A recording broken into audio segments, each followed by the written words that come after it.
Terzak brought his culinary magic to Clearwater's Harborview Center in March of 1997. Prior to that, he owned and operated Metro Catering Company in Tampa, but Chef Terzak's experience reaches far outside the Tampa Bay area.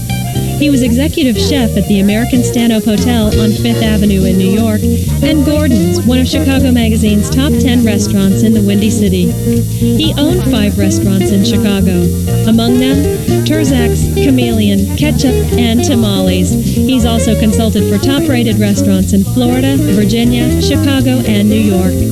Chef Terzak studied culinary arts at Du Maupert School of French Cooking in Glenview, Illinois, and was acknowledged by Food and Wine magazine as one of the top 60 chefs in America.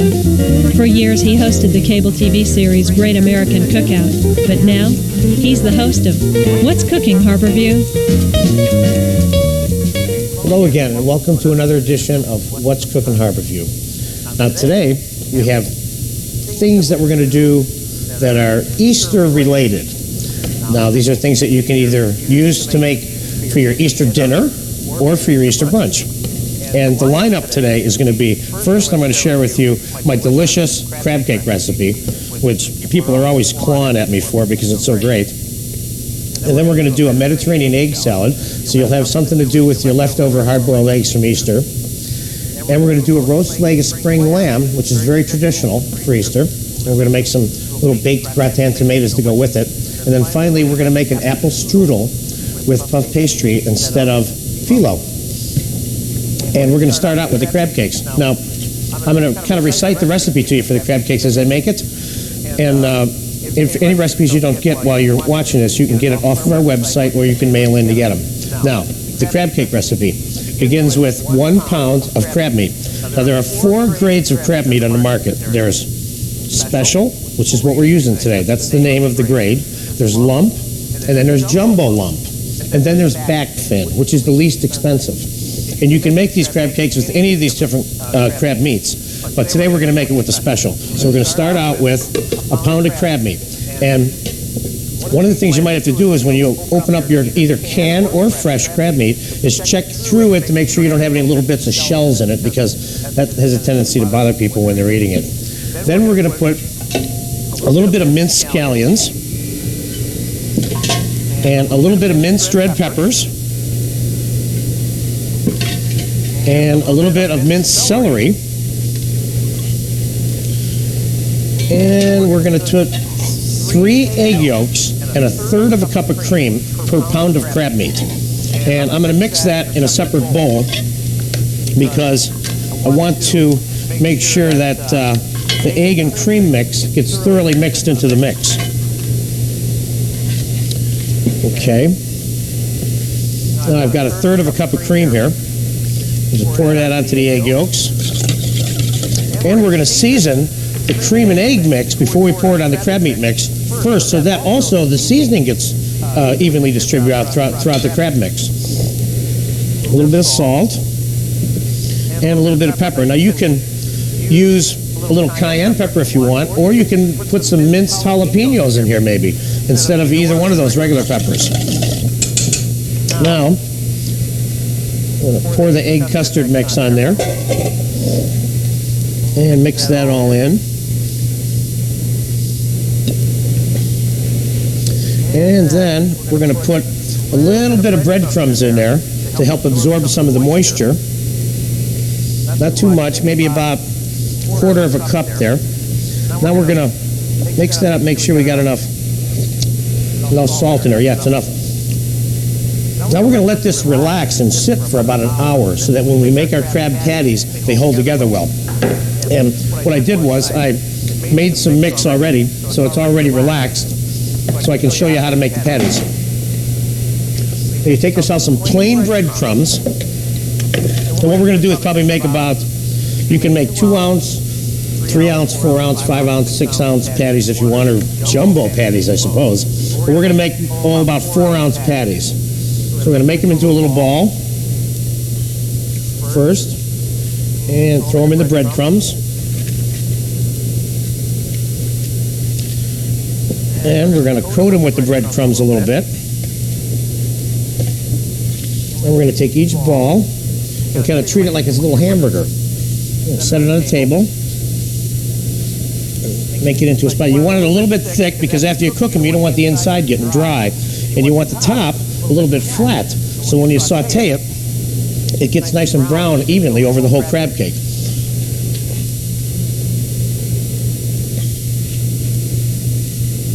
Okay, then we take the crab cake, just put a little bit more breadcrumb on it after we make the patty. There you go.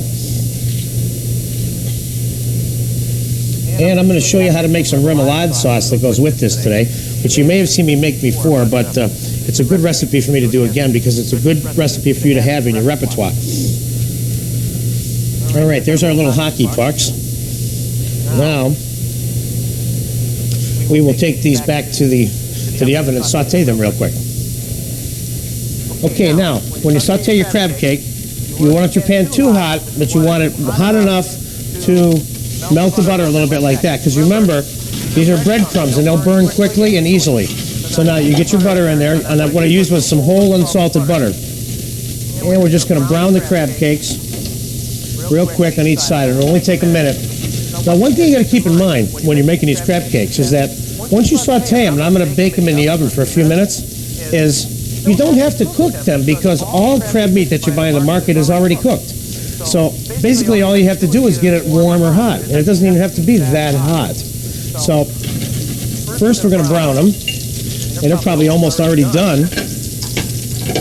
Let's take a look here. It's pretty close, pretty close. Now here's a neat trick when you're sauteing your crab cakes so that you don't splash butter in your face. What you do is you tilt the fat away from you like that before you flip the crab cake over, you see? That way it doesn't land in the fat and it can't splash on you. See how quickly those browned? Okay. Now we'll just pop them in the oven to get them hot. I got them in the oven set at about 300, 350 degrees, and we'll jump back over here and make the remoulade sauce while that's getting hot. All right, now for that remoulade sauce, which is very simple. I take some commercial mayonnaise, put it in a bowl. I put a few scallions, a little bit of chopped hard-boiled egg, a little bit of chopped anchovy, a little bit of garlic, a few capers,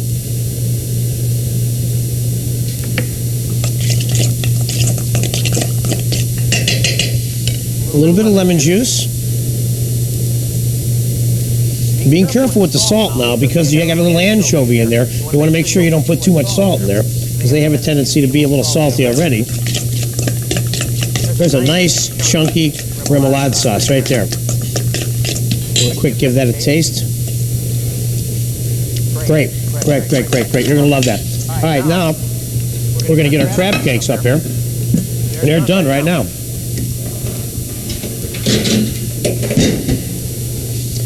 And we're going to take these delicious looking crab cakes and set them on here like so. Now they're very tender now, so you want to be careful you don't bust them up.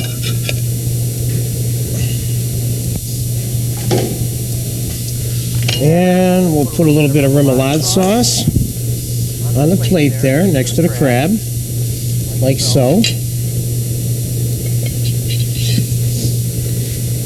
And we'll put a nice little sprig of parsley over here. And then in this other spot, what I'm going to do is I'm going to cut up a lemon in such a way so that when you squeeze it onto the crab cakes, the juice doesn't fly all over the place. And that is, and instead of cutting it into wedges, I cut it into little boxes, you see? And we'll set two or three of those on there like that. Voila. Dish one for Easter brunch or dinner.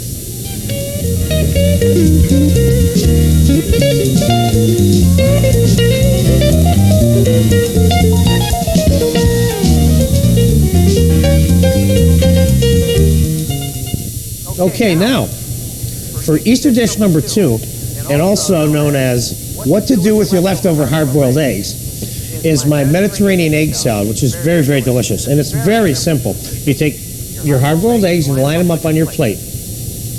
And then you just simply go about putting some garnishes on there, which is some black Kalamata olives and some capers. And some anchovies, which I usually put along the side, because not everybody likes anchovies. But this way, if you want them, they're there. Eggs and anchovies are very traditional French in terms of what going together and matching up in different kinds of dishes. And a little bit of red pepper, or canned sliced up pimentos that you would buy in the store. And I have some sour cocktail onions here. I'm putting those on. You can also put some sliced purple Bermuda onions on there instead if you don't feel like buying these. And then finally, I'm going to put some fresh tarragon on here, which goes so well with the eggs and anchovies. Lots of nice fresh tarragon, and that kind of gives it some nice color. And we'll put a little bit of pepper on there. And we'll put a little touch of salt on here. And finally, some nice extra virgin olive oil all over this. Kind of moisten it up, and that'll be your dressing. And then you can just kind of set this on as an hors d'oeuvre for Easter when your guests come over, too. It doesn't have to be served with dinner. And there you have it, Mediterranean egg salad in 2 minutes.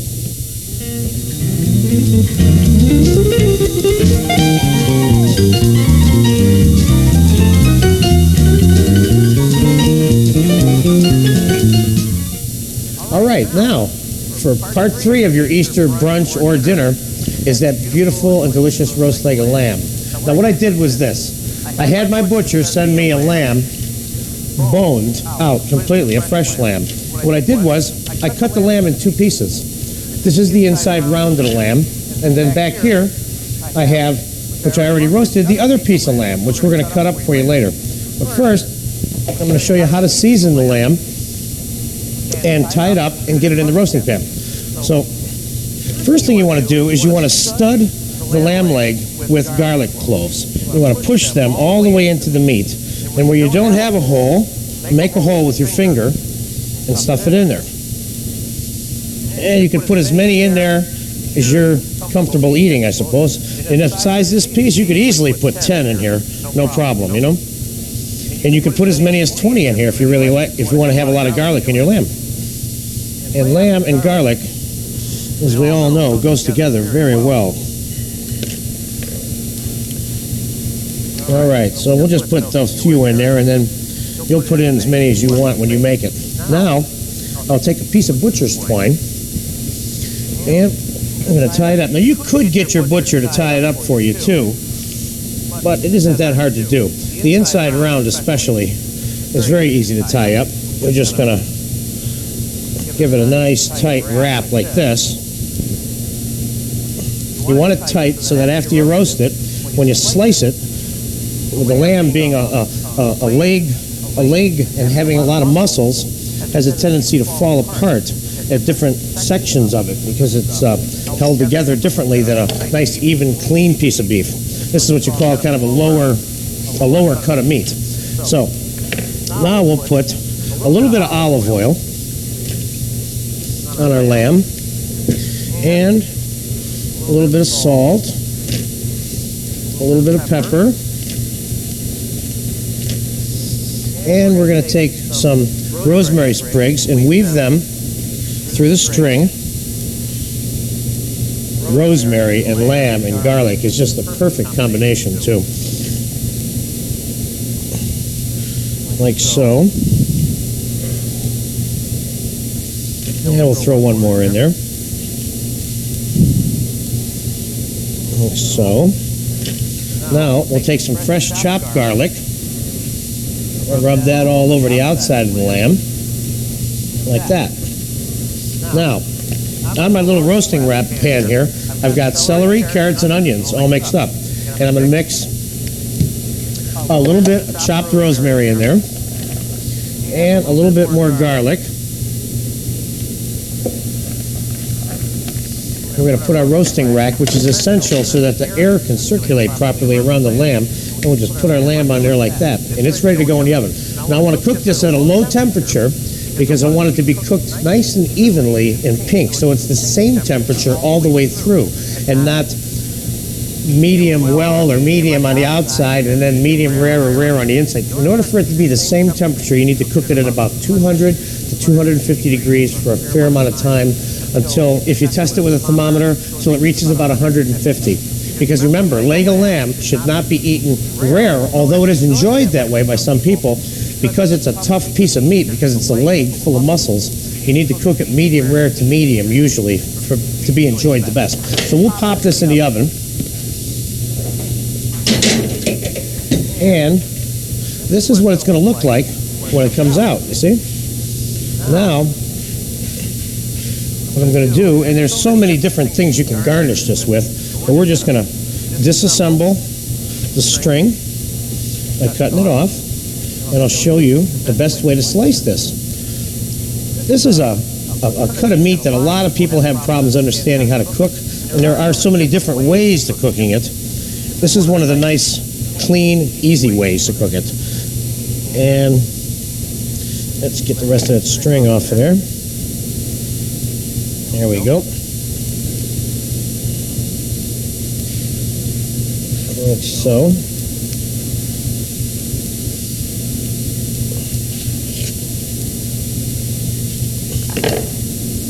There we go. We got her all off of there now. Now, let's see how she did inside in terms of the temperature. We'll start right in the middle with it. Now, there you go. There's a nice medium rare to medium. Now, you see how I got a garlic clove studded inside there? Now, the other thing about the leg of lamb is you want to slice it nice and thin because of those muscle tendons that are in this leg. You don't want big, thick pieces of anything like that on your plate, you see? Let's put a little bit of there. Now, the inside round, the part that we just put in the oven, that's the premium part of the lamb leg. And this would be my second choice in terms of which part I was going to eat. Cut her nice and thin like this. See them garlic cloves floating out of there? Okay. And we'll put a little bit of that like that on there. There's no doubt what we're having for lunch today, although I do have to be careful how much I eat because I am on a diet. Okay, now, one of the things I would garnish this with is some little broiled tomatoes that I do with a little breadcrumbs and parsley and garlic. And the way I make those is very simple. I just take a tomato like this, and I cut it in half, and then I season this with a little bit of olive oil and a little bit of salt and pepper. And then I take a combination of breadcrumbs with melted butter, with garlic and parsley and salt and pepper, so it's kind of packing, kind of like good packing, like snowballs, so it'll adhere to the tomato. And then we just kind of pack it right onto the tomato, like so. And then just before we put her in the oven, we'll put a little splash of butter on it, and then we roast them off in the oven a little bit just to get them hot, and then maybe broil them under the broiler to get them nice and brown like this. And there is your nice spring lamb for brunch. And if you need a little juice for that, what you should do is take that vegetable mix and reduce a little bit of white wine on it and add some beef juice to it and pour that over it. And that is part 3 to Easter dinner or brunch.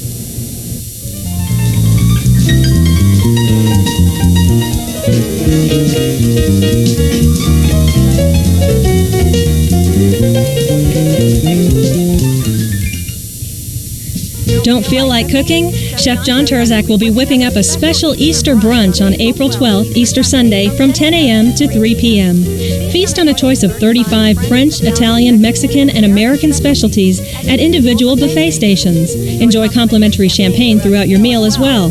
Children will feel special choosing from their very own buffet at a height just right for them. Easter egg hunts with prizes will go on through the day. Or take a moment to meet the star of What's Cooking Harborview, Master Chef John Turzak. Never before has the Harborview Center been open to the public for a special event such as this, so let the Easter Bunny do all the work this holiday. This brunch is $16.95 for adults and $9.95 for kids under 12. Reservations are suggested, but not necessary. Call 462-6778, extension 463.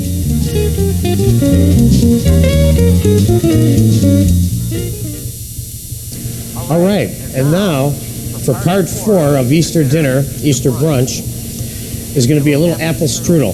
This is what we do. I take some nice Granny Smith apples and peel them. And this is how I cut the core out. I just cut the apple in half, and then I cut the core out like that. See? Boom. It's gone. And I do that with both of them. Now, you just dice up the apple like that. See? You want to use that Granny Smith because that's nice and tart. And you want that nice tart apple in your strudel. Now, strudel, of course, you can make with phyllo dough or pastry. And the reason you can do it with puff pastry, rather, is because phyllo is a flaky, multi-layered pastry, and that's what puff pastry is. And that's why you can kind of use either one. Although traditionally it's made with phyllo. So now you take your diced apples and you put them in your bowl. And you take a little raisins, we'll put a few raisins in there. And you take the juice of a lemon and put that in there because nothing goes better with apples than lemon. And a little bit of sugar. And a little bit of cinnamon.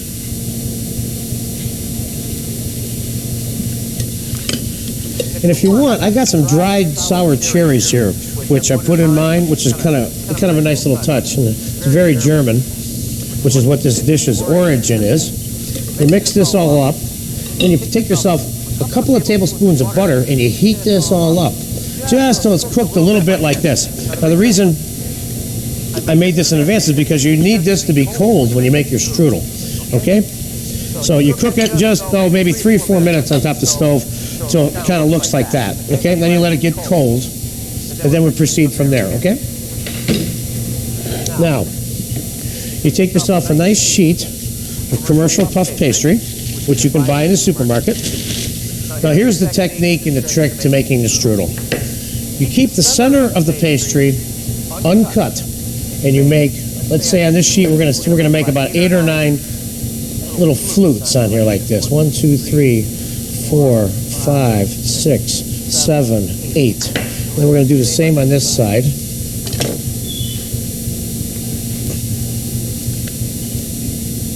One, 2, 3, 4, 5, 6, 7, 8. Then we're going to cut the corners off here, like so. Okay. Now, you take your apple mix and you lay it up the middle. Now you want to make it just a straight cherry mix. That's real good too. But apple's nice. Okay, there. Now, you take yourself some egg wash. And how I make my egg wash is, like say, 3 egg yolks and a tablespoon of cream and a tablespoon of cold water. And you egg wash all the way on this side like that. Then you proceed to fold it over and you overlap each one like this. And you'll have that big strudel effect when you're done, you see? I'm going to make it kind of tight so the apple doesn't come bursting through it when you're cooking it, because there is going to be some liquid expelled from the apple. Okay. Then here on the end, we'll make sure we got a little bit of egg wash in there so this doesn't pop open after we seal it. We'll do that on both sides. And you just fold it up like that. And then you do the same thing on this side here, like that. Now, you transfer this over to your baking sheet, which you have parchment paper on. And you sprinkle a little bit of sugar. And a little bit of cinnamon, not too much now, on the outside. And then you pop it in your oven and you bake it at 400 degrees until it's nice and brown and puffy. So we'll pop that in the oven. And this is what it should look like when you take it out. Now, this has had time to cool and relax a little bit. And what we're going to do is we're going to dust this with a little powdered sugar, like so. And we're going to slice it up on an angle. Let's see how that came out. That looks nice, nice, nice. I'm going to slice them in on an angle a little bit. And now we'll arrange the strudel on the plate, like so. That piece is a little too fat for there.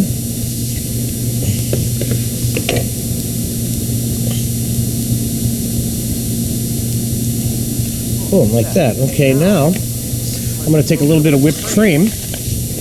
Got to have whipped cream with this because, and I normally don't put sugar in my whipped cream unless I'm serving a dessert that is not very sweet at all. But anything that's got a fair amount of sugar in it, you don't really need to add sugar to your whipped cream. And then we're just going to put a little floret of whipped cream there in the middle and a little bit in between these, like so. And then finally, a little coup de grace action. We'll just put a little bit of chocolate on this whole thing like this, just to give it a little bit of a presentation. There you go. And there is part 4 to Easter brunch or dinner. Delicious apple strudel.